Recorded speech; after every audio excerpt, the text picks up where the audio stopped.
ये बाबर से इतनी ज्यादा मोहब्बत क्यों टीएमसी के नेता को, क्या वजह आपको नजर आती है?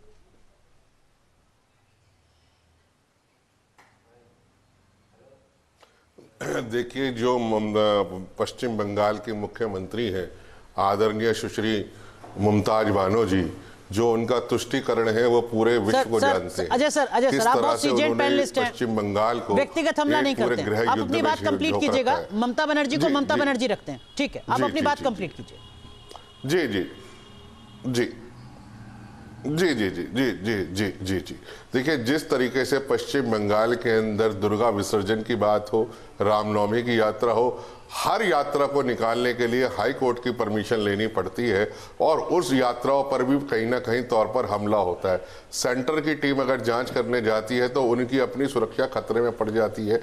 वो बेसिकली अगर माने तो पश्चिम बंगाल पाकिस्तान का एक रूप ले चुका है। और मैं स्पष्ट कर देना चाहता हूं, जिस घर से बाबर निकलेगा उस घर में घुस के मारेंगे। आप देश की तो बात छोड़ दीजिए, पूरे विश्व में कहीं भी बाबर के नाम का कोई भी अपवित्र या गैर कानूनी इस तरीके का ढांचा खड़ा हुआ जो हिंदुओं को चिढ़ाने की चेष्टा करेगा, उस ढांचे को 6 दिसंबर जो हमारा शौर्य दिवस है, 2/11/1990 को जो हमारे राम सेवक मारे गए थे, जिसके कारण सरयू का पानी लाल हो गया था, उसी को श्रद्धांजलि देने का काम हमने 6 दिसंबर 1992 को किया था। और हम जिसको दोहराना नहीं चाहते, बहुत स्पष्ट चेतावनी है, चाहे पश्चिम बंगाल की सरकार हो या कोई और ऐसी सरकार हो, जिस घर से बाबर निकलेगा उस घर में घुस के मारेंगे। बाबर का नाम नूर अहमद अजहरी साहब, आप सुन रहे हैं अजय गौतम जी को, आपका पहला रिएक्शन। और बड़ा सवाल यही कि बाबर के नाम पर ही क्यों, बाबरी मस्जिद ही क्यों, 6 दिसंबर ही क्यों? नूर अहमद अजहरी साहब, फिर मैं बाकी पैनलिस्ट के पास जाऊंगा। अजय गौतम एकदम संविधान विरोधी व्यक्ति हैं, संविधान विरोधी इनका वक्तव्य है। और जो ममता बनर्जी के विधायक ने बोला है वो भी संविधान विरोधी है, वो भी संविधान विरोधी उनका व्यक्त है। उनको इस तरह के अल्फाज बोल के देश में घटिया राजनीति नहीं करनी चाहिए थी, जैसे आज तक भारतीय जनता पार्टी हिंदू तो बहुत अच्छी बात कह रहे हैं आप अजहरी साहब। माफ कीजिए, मैं आपको रोक रहा हूं। तो आप सबसे पहले ये कहिए कि बाबर के नाम पर कोई मस्जिद नहीं बननी चाहिए। आपको अगर टीएमसी के विधायक के बयान से आपत्ति है तो कहिए आपकी बाबर के नाम पर कोई मस्जिद नहीं बननी चाहिए देश में। सबसे पहले बात ये समझिए, बाबरी मस्जिद का मसला बहुत संजीदा है। इस पर बयान देते वक्त हिकमत, अमन और कानून की पाबंदी बेहद जरूरी है। जिस तरह से नहीं सर, ये तो गोल बात हो गई ना अजहरी साहब। टीएमसी के विधायक ने जो बयान दिया वो गलत है, लेकिन मैं नहीं बोलूंगा। साफ बोलिए ना सर, अगर उनका बयान गलत है तो सही क्या है वो आप बताइए। बाबर के नाम पर मस्जिद होनी चाहिए देश में या नहीं होनी चाहिए? 6 दिसंबर का दिन मुसलमानों के लिए दर्द और सब्र की तारीख है। अरे सर, अब आप 6 दिसंबर पर पहुंच गए। मैं बाबर पर फोकस हूं। मस्जिद की शुरुआत के तौर पर क्या आक्रांता बाबर के नाम पर मस्जिद बननी चाहिए? नूर अहमद अजहरी को क्या लगता है? मैंने क्या देश के संविधान ने मना किया है कि बाबर अरे मैं आपकी निजी राय जान रहा हूं। अजहरी साहब क्या सोचते हैं, बननी चाहिए क्या मस्जिद बाबर के नाम पर? क्या देश के संविधान ने मना किया है क्या? अजहरी साहब, क्या बननी चाहिए मस्जिद बाबर के नाम पर, हाँ या ना? सीधा सवाल है सर। बाबर बादशाही थोड़ी ना है। बाबर एक नोटिफाइड लुटेरा था। बाबर के नाम से बाबर एक रजिस्टर्ड नोटिफाइड गैजेटियर लुटेरा था इस देश का।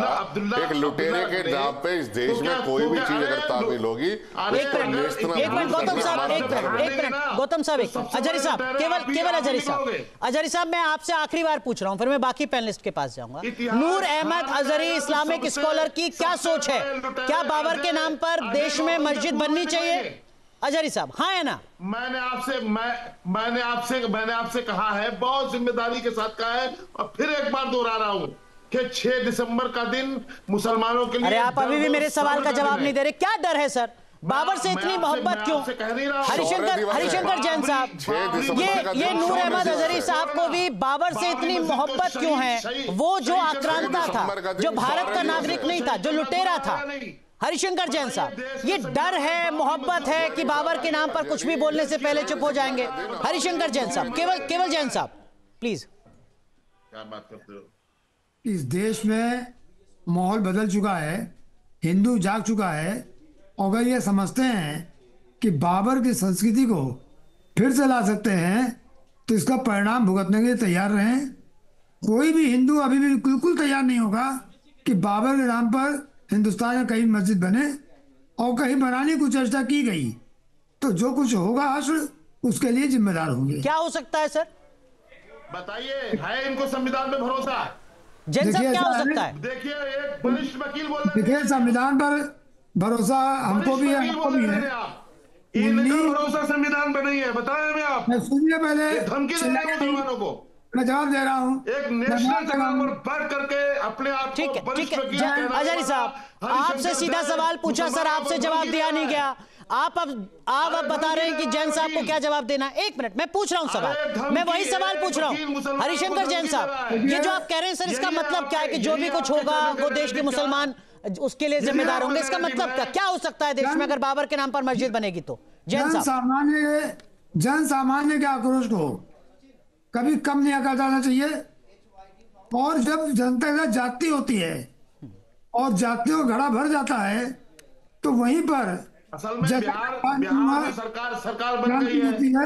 आप भाजपा ठीक है, माफ कीजिए अजहरी साहब, देखिए मैं आपसे फिर वही सवाल पूछूंगा और मैं उम्मीद करता हूं कि आप हिम्मत जुटाएंगे और ईमानदारी से जवाब देंगे। मैं लौटूंगा आपके पास, लेकिन बादल देवनाथ आप बताइए, ये अचानक से बिहार के विधानसभा चुनाव के नतीजों के बाद ममता बनर्जी को या उनके विधायक को पश्चिम बंगाल में बाबर की याद कहां से आ गई? बाबर ने तो मस्जिद बनाई थी अयोध्या में, पश्चिम बंगाल में कहां याद आ रही है? बादल देवनाथ।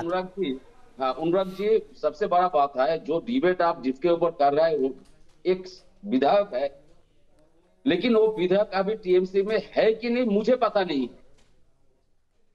उन्होंने 1 महीना पहले काल भी बताया, 1 साल पहले भी बताया उन्होंने अलग से दल बनाएगा, और अभी भी टीएमसी विधायक, सभी चैनल वो टीएमसी विधायक लिख रहा है। वो उसको 2-3 बार 4 बार पार्टी ने सस्पेंड किया था, विवादित बयान देते हैं, पार्टी का सस्पेंड किया। लेकिन इसके बाद भी ये लोग जो बाबरी मस्जिद का नाम ले रहा है, मैं उस दिन जिस दिन का बात कर रहे हैं बाबरी मस्जिद का शिलान्यास करेंगे, उस दिन ममता दीदी का 6 दिसंबर का सद्भावना रैली है। उस सद्भावना रैली में सारे धर्म के लोग रहेंगे, कलकत्ता के अंदर सारे लोग रहेंगे, और ममता दीदी सारे धर्म को सम्मान करते। तो ये जो धर्मपुरुष, एक मिनट देवनाथ साहब, आप ये कह रहे हैं कि हुमायूं कबीर ने जो भी कुछ कहा वो गलत कहा? पश्चिम बंगाल में बाबर के नाम पर कोई मस्जिद नहीं बनेगी? गलत कहा कि मस्जिद बनाएगी, क्या करेगी? मस्जिद कोई भी बना सकते हैं, कोई भी नहीं, फिर वो स्पेसिफिक सवाल, आप ये कहिए कि टीएमसी इस बयान का खंडन करती है, बाबर के नाम पर कोई मस्जिद नहीं बनेगी, 6 दिसंबर को कोई मस्जिद बनकर तैयार नहीं होगी। बीच में मत रोकिए सर, बीच में मत रोकिए, मुझे आंसर देने दीजिए। अरे सर, सीधा सवाल तो सुन लीजिए ना देवनाथ साहब। मैंने सुन लिया सर, मैंने सुन लिया, जवाब दीजिए फिर आप उस सवाल का। नहीं, बराबर आंसर दे रहा। कोई भी किसी नाम से कोई मंदिर मस्जिद बनाएगा, उसके लिए पार्टी जिम्मेदार नहीं है। वो अरे आपकी पार्टी से चुना हुआ विधायक है वो। अब उनका पॉलिटिकल करियर क्या हो रहा है ये हम नहीं जान रहे हैं, लेकिन जो सर्टिफिकेट मिला है चुनाव आयोग से उसमें सिंबल तृणमूल कांग्रेस का था या नहीं, ये आप बताइएगा मुझे। मैं पूछूंगा आपसे, कंफर्म कीजिए, करूंगा। ठीक सर, मुझे भी पता नहीं है तो आप कंफर्म। अरे सर, आप टीएमसी के समर्थक हैं और आपको पता नहीं है कि वो व्यक्ति जब विधानसभा का चुनाव जीते थे तो किस पॉलिटिकल पार्टी के सिंबल पर जीते थे? आप गूगल कीजिए, मैं आऊंगा आपके पास। एक मिनट बादल देवनाथ साहब, हमारे साथ प्रवक्ता बीजेपी के विजय शर्मा साहब जुड़ रहे हैं। विजय शर्मा साहब, आपने सुना अजहरी साहब कह रहे हैं कि देखिए ये बयान गलत है। वो ये नहीं कह रहे हैं कि बाबर के नाम पर मस्जिद बननी चाहिए या नहीं बननी चाहिए। आप टीएमसी के समर्थक बादल देवनाथ को सुन रहे हैं, वो भी इस बयान का खंडन तो कर रहे हैं, लेकिन वो साथ में मस्जिद को लेकर कोई एश्योरेंस भी नहीं दे रहे हैं कि नहीं ऐसी कोई बात नहीं है। क्या कुछ इसके पीछे की वजह है? आपको लगता है बहुत कुछ कैलकुलेटेड है चुनाव से पहले?